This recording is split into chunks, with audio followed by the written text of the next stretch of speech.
મા બાપ ને ખબર હોતી નથી 22-24 વર્ષની દીકરી કોના ભેગી વહી ગઈ. આ કરુણતા નહીં તો બીજું શું કહેવાય.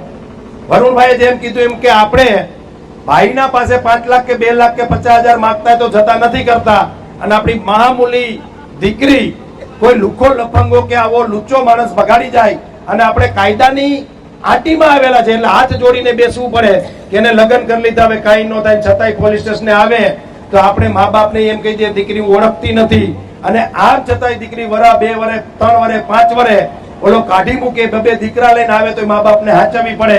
આનાથી વધારે સમાજની કરુણતા બીજી હોય કઈ મિત્રો? આ બધા જ દૂષણમાંથી આપણે બહાર નીકળવાનું છે.